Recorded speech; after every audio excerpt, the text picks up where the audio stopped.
Hi, Melinda Iverson in here from Wisdom Keepers of Earth. And a little while back, I had the great fortune to interview a beautiful, prolific author and the chairman of the Federated Indians of Grayton Rancheria. His name is Greg Sarris. We came in, I hit the record button in conversation, so please forgive that. But I think you'll enjoy the fact that we discussed the Indian healers that he was privileged to know and to learn from, Mabel McKay and Essie Parish. And we also discuss his journey to becoming one of the elders of his tribe and the work that he had to do in order to get them recognized by the federal government. It's a really beautiful, fun interview. I hope you enjoy it. And here it is. Anyway, I just want to thank you for doing all the sacred work that you're doing on the planet. I don't know if you realize how much sacred work you're doing on this planet, and it's amazing. Really. Well, Melinda, I'm humbled by the teachers that I've had, because I looked at Mabel McKay and Essie Parish, and I feel inadequate and lazy and everything else. I watched those women at a time in history when American Indians and others we didn't have the opportunities that we have today. But those women carried on the traditions. And I think, for example, of Mabel McKay weaving baskets that ended up being in the Smithsonian, working 40 hours a week in an apple cannery, and then traveling 100, 200 miles a night to doctor the sick. And then I remember my grandmother's cousin, Essie Parish, the great Kashaya shaman, Indian doctor and leader. And here she had 15 children, worked in the cannery, did all the ceremonial stuff, was a dreamer and a medicine woman, played 7 musical instruments, and she had a second grade education. And I used to say to her, "Auntie, how do you do it?" And she'd look at me and said, "Ain't no such a word as can't." And, Melinda, that's pretty hard to live up to. Really, And you know what though? I'm just going to tell you that, thank you for your book on Mabel McKay because it's changing lives. It continues to change lives and it's working powerfully so as we speak. It really is changing the world as well. And well, so thank you for sharing that's heartening. Everything that the most important things I learned in my life came from Mabel. In fact, she saved me. I had a very troublesome childhood, and she when I was 19, she gave me the sacred basket and she pinned it on my chest. And of course, she said, "You're going to be a great leader one day." And I thought, "Oh yeah, lady, and the sun's going to come up in the west." But as Mabel's great disclaimer, Melinda, was, whether you believe it or not, it's true. So anyway, she said to me, with all its and remember, as a medicine woman, when she began dreaming, as you know from the book, and it was most medicine people, either through dreams or difficulties in life, but they have to learn about all the sicknesses and poisons on earth because they're going to have to doctor them. They're going to have to understand them and work with them. And but so what she said to me, and I'm kind of drawing a loose analogy here, she said, with all that's happened to you, you have 2 choices. She said, one, you can open up holes in your heart and fill them with poison and hatred, and you can poison and hate other people and yourself. Or she said, you can use it as medicine to doctor and heal. She said, you already got hate. That's easy. Try the other. Spoken like a true teacher, right? Yes. Yeah. So, that's, that suddenly reminds me of another silly story, which I'll say. There was an old man when I was a young kid, 16, 17, he wanted to leave me his love medicine. And, with us, a lot of these things, people, you get them and you live with them and you can't die until you pass it on. And I guess this old guy didn't want to be here much longer. And so he was trying to get rid of all these things. And he was telling me, oh, you'll be able to get anybody you want and all this sort of thing. So luckily I went to Mabel and I said, oh, this man wants to give me these things or these songs and all of this. And Mabel said, well, she said, first, you're going to have to keep feeding it because it's these songs, this like everything else, are living. It's living. You're going to have to keep feeding it. And that she says, that means you're going to have to keep using it. And she said, you won't be able to get rid of it until you pass away or get ready to pass away. And then she said, the other thing is, whoever you get, you'll never be able to get rid of them.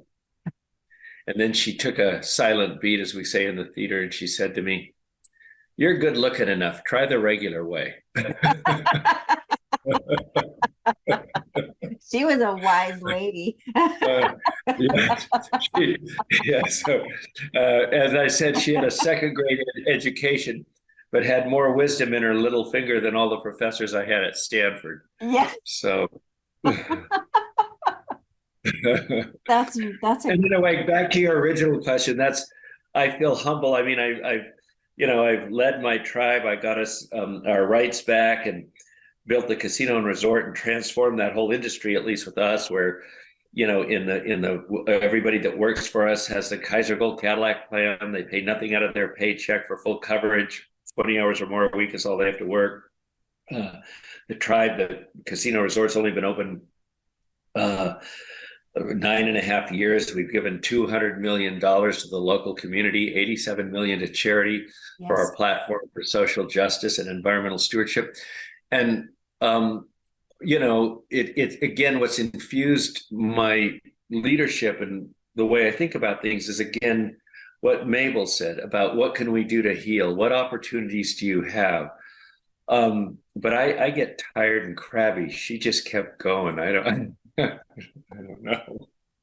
But seeing the way those women worked and how they didn't question and how they sacrificed what was so, today increasingly, Melinda, we don't want to sacrifice. We don't want to hurt or pain. We want things easy. And it seemed that sacrificing for others was so instrumental to who they were. And I have to remember that in my own life because I get mad and have expectations and that sort of thing. And, I have to remember. It seems like service and sacrifice is the path to gratitude. For some reason, it appears to me that way. That's well said. That's beautiful because I believe that's absolutely right. The best way to thank Mabel and Essie for what they've done and what they stood for is to, I'm not them, I'm not an Indian medicine person, but excuse me, what I do is my own work, and what I have in common and the way I can thank them is, in fact, by giving up, by sacrificing for others. That's a tradition. Well, your your storytelling has this beauty and truth, and that it reveals sort of our human awkwardness, and through humility. And I just love the way you tell your stories, and the way you talk about Mabel is just so reverent, and yet you're irreverent about yourself within the story. I did when I was that, and Well, I mean, even when I was getting, Mabel would always kind of, whenever the ego got too big and whatever, Mabel would always kind of put me down. I remember after I was getting a PhD finally at Stanford, and somebody said to Mabel, well, aren't you proud of Greg? And she said, oh, he's okay. So, I mean,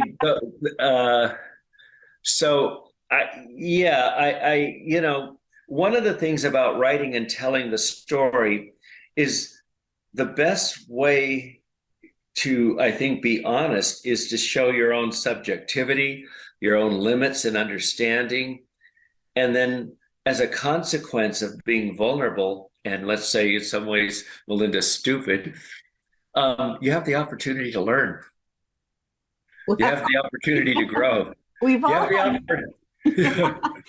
we've all had these sort of long and winding, twisting, turning paths, and they brought us to who we are.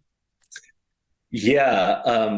And that's what each of my stories in the book does. It kind of, notice they kind of end with some kind of insight about myself in relation to the world or relation to something or something else. I mean, even as I'm contemplating a woman who was a human bear, and what her life might have been like, I kind of can tie that to my own kind of experience just in going into trying to understand her, what I didn't know and what I can kind of understand just by asking questions and being vulnerable.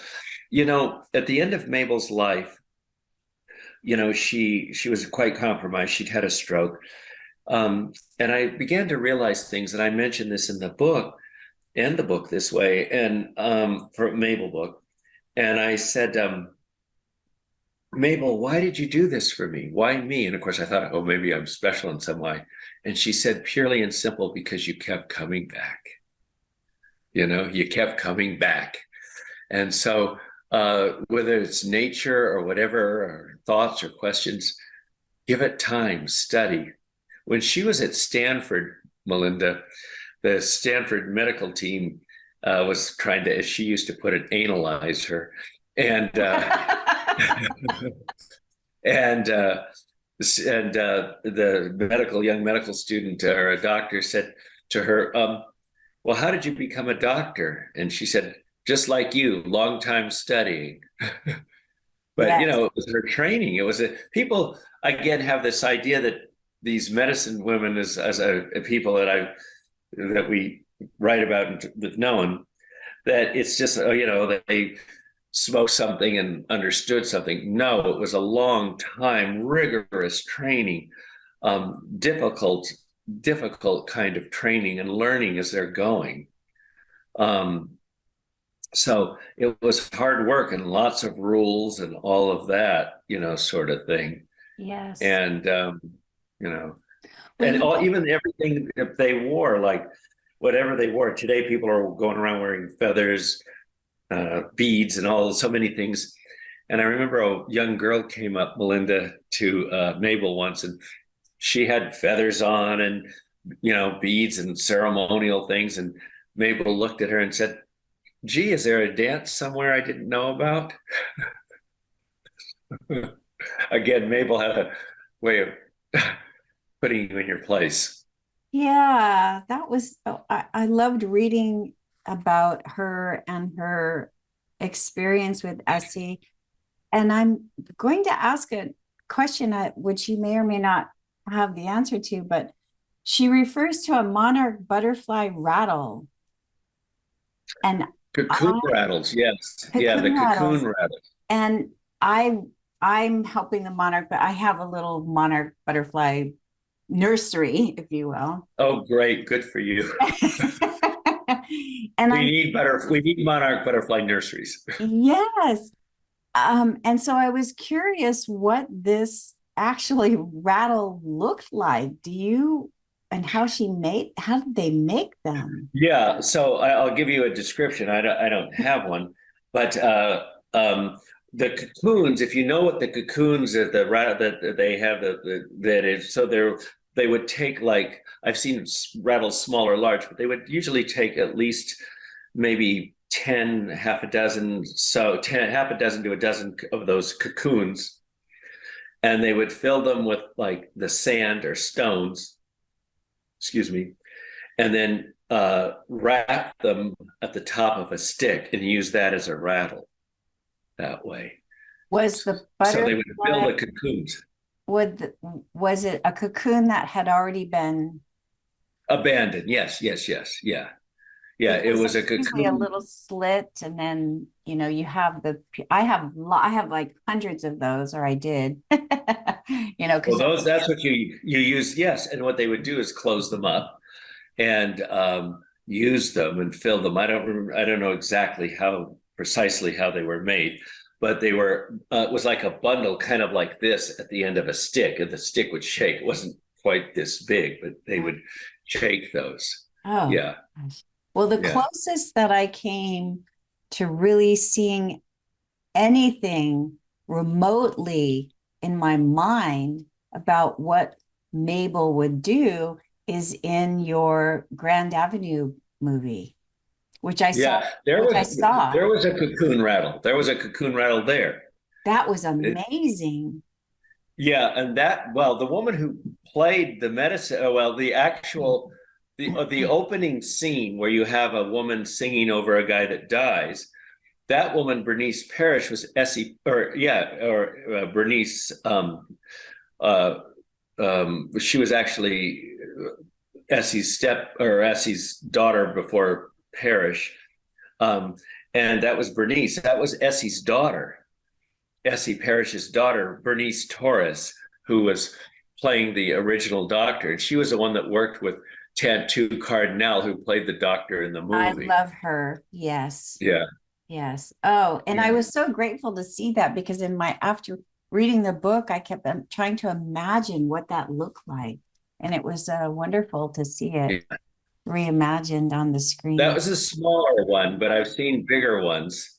And yeah, but yeah, so that's kind of what we also use the, elderberry clapper sticks too.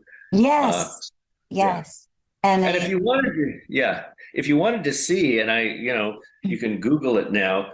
You can see a film called The Sucking Doctor, which they did, Essie Parish did, where they actually show it's cut. It's, because the ceremony is 2 hours long, they cut it down to about 45 or 50 minutes. But you can see her going into a trance and doctoring, and ultimately then sucking a pain out of a person's body. very It's powerful, powerful. Yeah. very powerful work. So I'm going to circle back around to these good deeds you've done. You didn't, you didn't, you didn't hear that. Mabel would say he's Yeah. okay. Yeah, he's okay. All this stuff. And what made you decide to take on this journey of working with your people, becoming a leader in your, I mean, I know Indians that aren't full Indian that are having trouble recognizing that they're still a part of that community, and you have a varied background. All of a sudden you're in this position now where you're the elder leader of your people. Wow. Well, yeah, I mean, talk about a varied background. My mother was white. I mean, my biological mother was white, Jewish, in fact. And she died right after she had me. She was 16 years old. Um, and I was raised in different families. Didn't even the birth certificate, Melinda, for said that my father, in those days, and I'm old, they used to put the race of the parents on there, and so for the father, for me, the original birth certificate just said unknown, non-white, and then the narrative said father likely Mexican. So, I grew until I was like in my early 20s. I always and I found my family and stuff. Although I'd grown up with Mabel. Mabel gave me all this stuff and did this before I knew that I was, having this discussion. Let us all remember that point of view does not presuppose, or that race does not presuppose point of view. Yes. Yes, of course. Yes. As I always like to say rather rudely, Clarence Thomas, case in point. But in any case, it didn't matter to Mabel, I guess. So my father was Indian and mixed with Filipino. We had Filipino too, so which is a common admixture here in this part of California. So I didn't know, and so when I kind of found my family, I'd already grown up among Mexican and American Indians. In fact, I went out with a girl in ninth grade who was my second cousin, but I didn't know it. Uh, so an Indian girl, homo girl from here.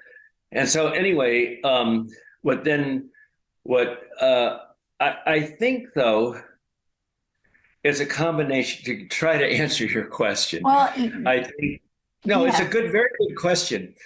One that I wrestle with all the time. I remember, I'm going to just digress one more time.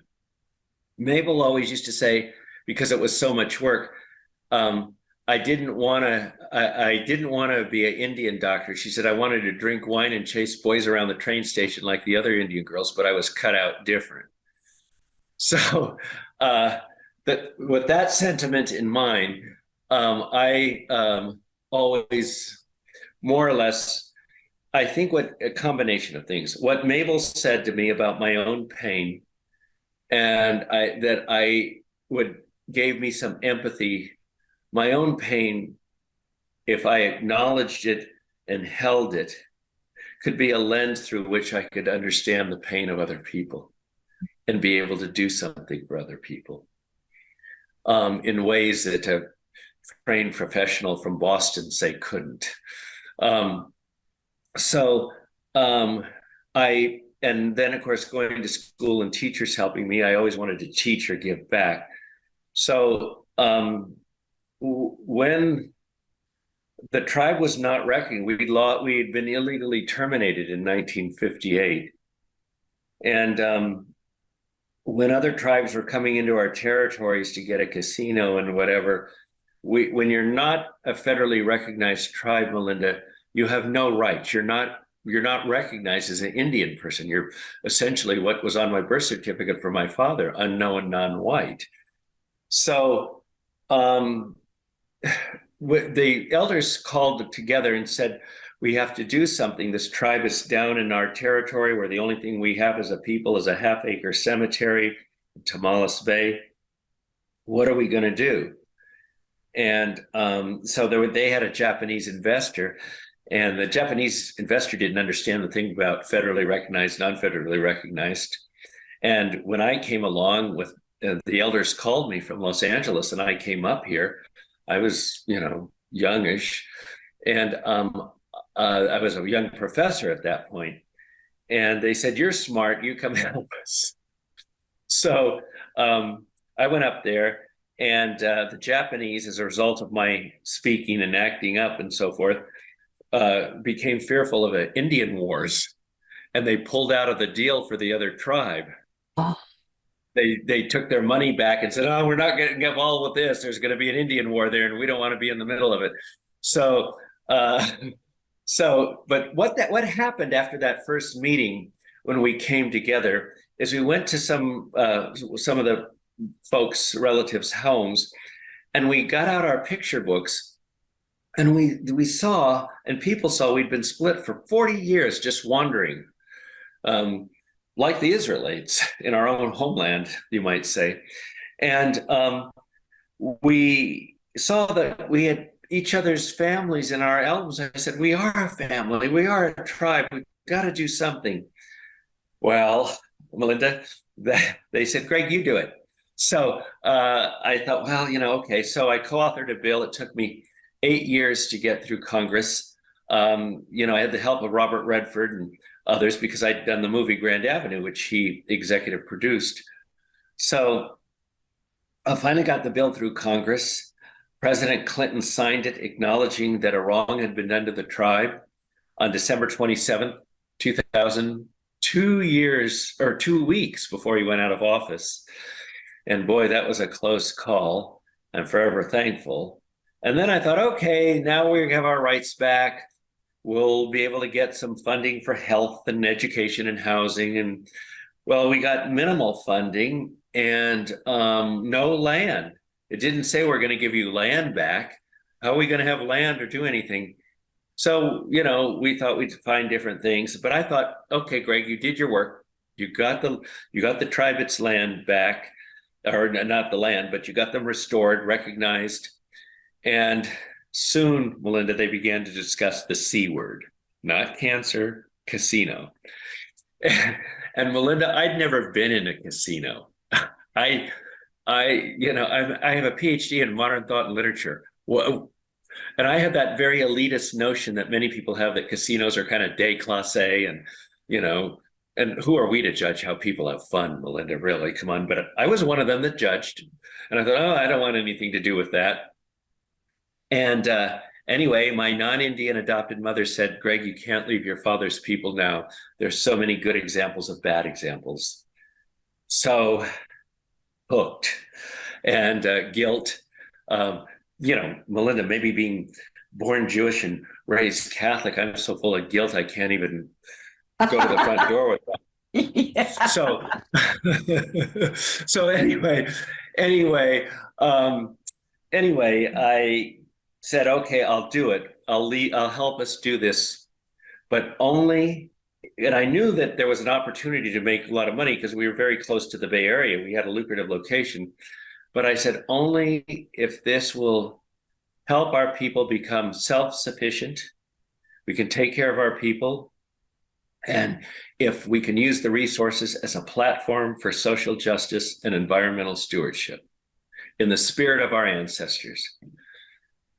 It sounded hokey to many people. Many people, non-Indians outside, doubted me. They said, oh, he's just doing that. He's up from LA. He wants to make money. They hadn't read my books. They didn't know anything about me.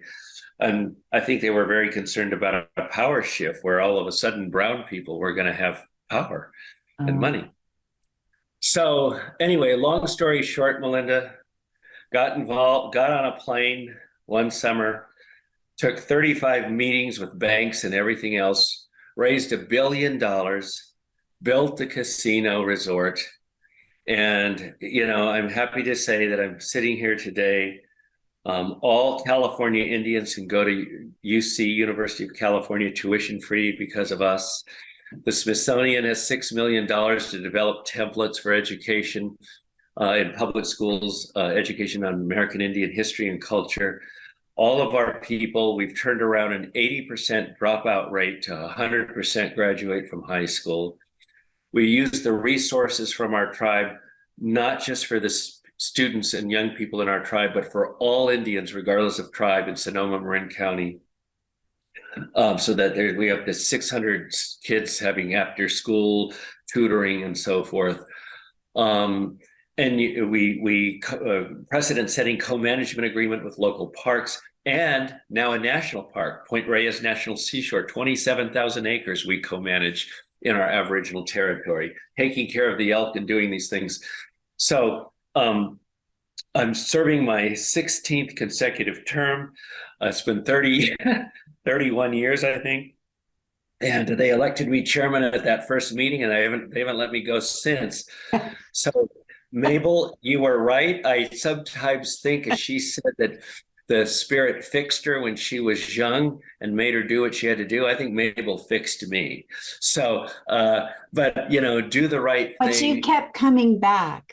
I kept coming back. And that's the key that I want the audience to recognize, is that they must keep coming back to whatever it is that they feel drawn to, that brings them that sense of awe and wonder and curiosity. Wonder and curiosity that will lead to duty and healing. Yes. Lead to duty and healing. And it does take that kind of work. Today, with social media and all of these horrible distractions that take us from ourselves, that inadvertently or not, really suggest values that are contrary to sustainability and personal health and well-being. Again, it's nature, wisdom, discussions such that we're having that will remind us not only of sustainability, but eternity. Essie Parish once said to me, again, because the psychiatrists were always trying to, as she put it, analyze her in her broken English. She said, they always want to know how my mind works. And she said, one side of my mind, I see people, I see cars, beautiful cars and things. But the other side of my mind, I see the everlasting. We must work in whatever we do to, if not see all the time the everlasting, but be mindful of it, and that it is the most important thing. It is the only thing, eternity and God, heaven on earth, whatever you want to call it. we have to do whatever we can, and Yes. whatever gift we have to make that happen. Well, our shared connection with different peoples, the big truth is very stable. So It is. we need to match those stories and bring them forward from all. We have to match those stories and bring them forward. And in today, what's happened is we've forgotten those stories. And as a consequence, there's so much fear. And out of fear comes divisiveness. And unfortunately, among young people, because of what we see around us, there's so much cynicism. And cynicism is really kind of the sin or the scourge, if you will, of the age. It's the poison. It's the poison. And I see we young need people to come back to heart, back to heart, because cynical means you're already separated and made a judgment on something. And I see teenagers being cynical, and I think to myself, you haven't even lived long enough to be cynical. But it's a state of mind, Yes. and we have to have hope. We have to say, we have to question, of course, but not put down, put away. We have to embrace. And, my students always were very depressed about the world situation. And I remember Gregory Bateson, the great psychobiologist. And he said, if we are all lemmings going over a cliff, we still, Melinda, have two choices. One, we can walk with the rest as we go, or we can scream as we go and say, hey, there's another way. And the people I love, you and me and other people, we're screamers. We're saying there's another way. There's another way. Scream. Yeah. Scream. There's another way. One story that I have to tell, I think it may be in this book, Becoming Story, I forget because I put so many in there. But I was driving Mabel about 40 years ago back from Stanford. And we were going through the hills back to the reservation, and the landscape was dry. And she looked out her window, or the window of my car I was driving, and she said, everything's going to burn. Everything's going to go dry. I see this in my latest dream, and we're coming to that point. And of course, we didn't even have words that we have for climate disaster and global warming at that time. And of course, here I am again, Greg. And I go, oh, Mabel, what do I do? What do I do? What do we do? And she started laughing and she said, that's cute. What do I do? And I thought, there she goes making fun of me again. And I said, no, Mabel, I'm serious. What do we do? And she was silent for a moment, then turned to me and said, you live the best way you know how. What else? Yes. What else? And with heart and with love and with service. Yes. That's whenever I get down and whenever I get, these days, instead of, of course, I was never a drinker or anything or smoke, but instead of getting really depressed, and I do sometimes, I'll go to the casino and a worker, one of the team members, as we say, will come up to me and say, I just want to thank you because my child had a really bad fever at 2 a.m.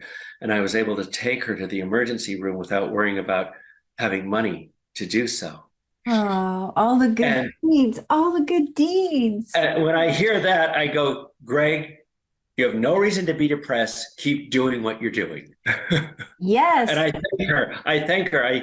I, of course, I don't go into the whole detail, Melinda, but I basically thank her. She just gave me medicine. Yes. It came back.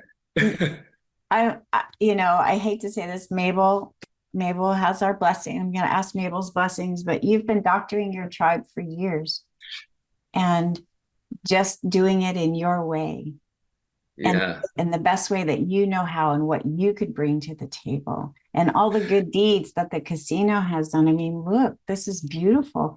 Have any other tribes come to you as a template to use, or have you? Well, some of them I have to say were in the beginning because we were sharing so much. They didn't want that to be a precedent, but now it's good is catching as good as evil is catching. Yes, so, good is catching. Yeah, good is catching. So many of the tribes are saying, "Oh my God, he's gonna make us look bad," or this kind of sharing too much. And others would say, "We don't owe the white man anything." Yeah. Well, that's true, but what we do owe the white man is not to replicate the sins of the colonizer Yeah. by our behavior. We need to go back. And so one of the things the politicians and others, so many people who were against the casino beginning, now they'll have you believe they discovered it. But seeing the influence that we've been able to have, that I've been able to have in the political world, and people listening to me, they're all of a sudden thinking, wow, this is the way to do it. Give, be generous.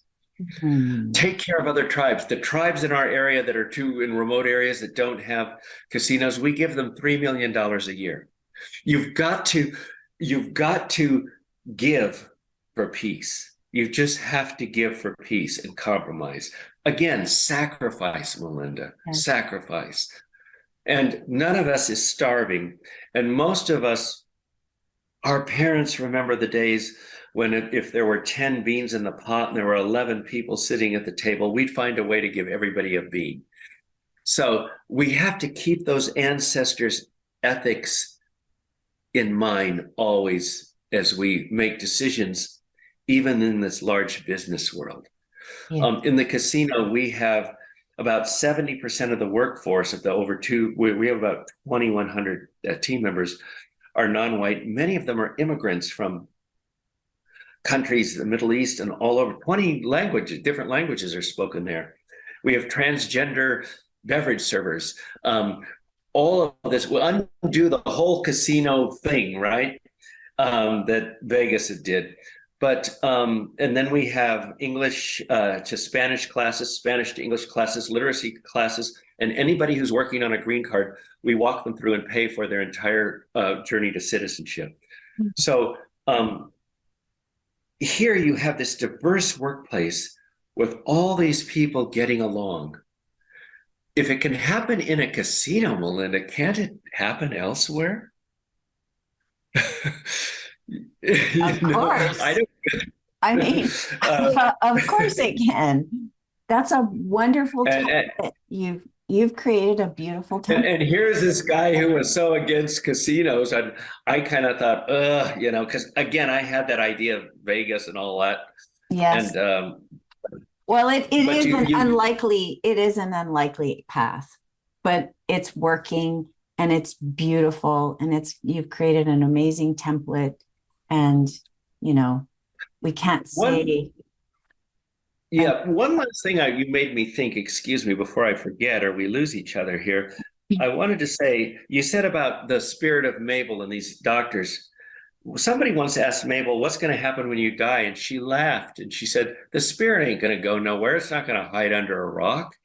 And each of us is doctoring, if we will. We can be medicine people. I might not go into a trance and suck a disease out of a patient's body, but I have enabled a woman to take care of her children. Yes, that's right. That was my way of doing things. Yes. Maybe I'd like to be a big famous medicine person. I wasn't cut out that way. I wasn't cut out for that. But what I was given through creation, the ability to do, was create something so that woman and many others can have peace, can have home. And what we must do on this earth is once again create home, a safe home. We're all fighting because we're all scared. We're scared of everybody. And you're never going to be home until you're no longer afraid.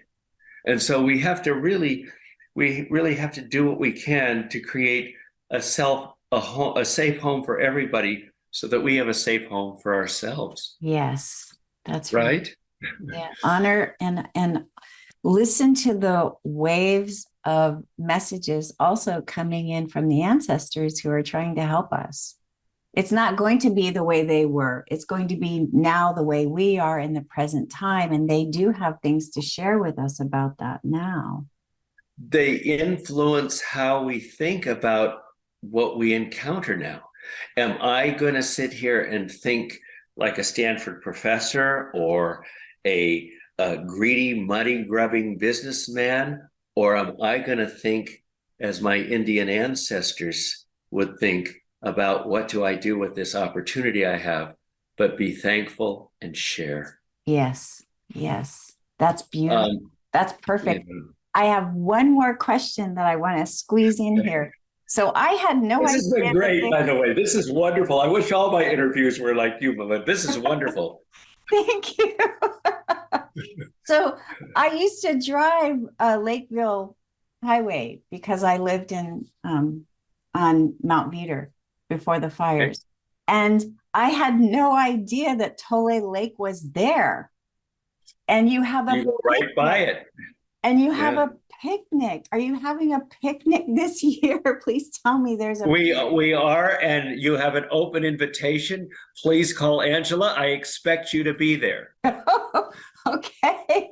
I just was so excited that I loved taking that drive, but I didn't know why. I always loved Oh, that drive. And I did oftentimes I would even head to Bodega Bay and off and around, and it just felt like home. It just was well, beautiful. it was, as you read from the book and so forth. It certainly was home for us and one of the most sacred sites um, in North America, with all those charm stones that were found there. And so, yeah, it's incredible. I do a podcast called Place and Purpose with Obi Kaufman, and we're gonna next year. I think we're gonna, excuse me, do a couple episodes up there. But yeah, it's a incredibly powerful place. We have a picnic every summer, and so much is there. To think that so many medicine people from the New World journeyed to that place, rocks and stones that were Yes. amulets and things from, 500, 600 miles, 2,000 miles around were found in that And they lake. were 4,000 years old, apparently, according to your book. Of 4,000 years old or even older in some cases. So just think of the generations. It was a Stanford, as I always like to say, it was sort of a Stanford medical center where spiritual people, medicine people came from all around and exchanged knowledge, ceremonies, and did things. And um, I mean, and took care of the land and, uh, you know, found this place and traded and so forth. And it's very powerful. And as Mabel would say, believe it or not, it's true. Yes. And that those charm stones that's a whole other interview because I have so many questions about those charm stones. Well, I'd be glad. If all my interviews were like this, Melinda, I would say, Angela, say okay, say okay. Okay. But Well, I'd be glad to talk to you again. And I'm so thankful that, you care about my, I have just I've another got book. You've got them. Okay. Okay. I've Thank you. But I have another book that's coming out next year, the Forgetter Stories, about, again, people in modern times and forgetting its kind of spiritual things. And there's 10 stories in there. One of them is on emergence magazine that I read this spring. But there's a podcast of me reading. So I keep writing. And people always say, well, how do you do it? And I always say, well, I don't do it, Angela, and people that help me do everything. But I think the way I do it is the best of me has the voice and the songs of Mabel putting me forward. yes, and as long as you keep listening to her, Yeah.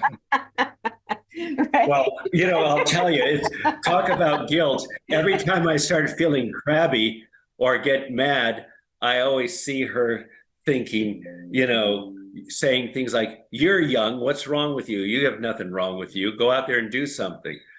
She would always say that to me. She said, "You're healthy." So, Oh, I'm so grateful. Thank you so much for this well, thank you. interview. I'm just touched, and it's wonderful to see you in your heart, giving and sacrificing and serving your people, and that helps all of us, all of us. And Melissa, thank you for caring. You're welcome. I am going to sign off now, but what I would, what I wanted to know was, do you have a image of your new book cover? Would you like us to put that on the? Not yet. I mean, we're just going through the copy editors, picking all the commas apart now as we speak. Oh. So, yeah.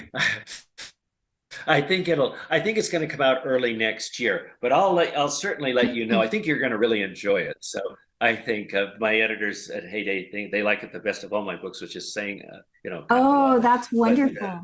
But, yeah, I love your stories. And thank you for sharing your wisdom with us today and being a wisdom keeper.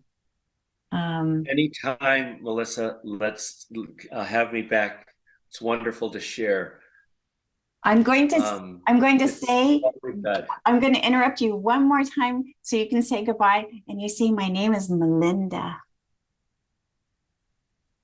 Melinda, right? Yeah. Isn't that what I've been saying? You said Melissa. And Did I say Melissa? Oh my goodness. I know it's Melinda. I've called you Melinda from the top, so I must have just slipped. You know what? There's a woman on the tribal council named Melissa, so I was transposing you. You know what? Now I'm really on. I know you're Melinda. Call me Melissa all you want now. I feel like I'm part of the tribe now. You are. You're gonna. Well, you'll actually, Melinda. You will meet Melissa if you come to the summer picnic at Tole. How's that? Yeah. All right, Chairman Sarris, Greg. Thank Melinda, have me back anytime. You are great. Thank you for all you do. Blessings. Blessings to you. Okay.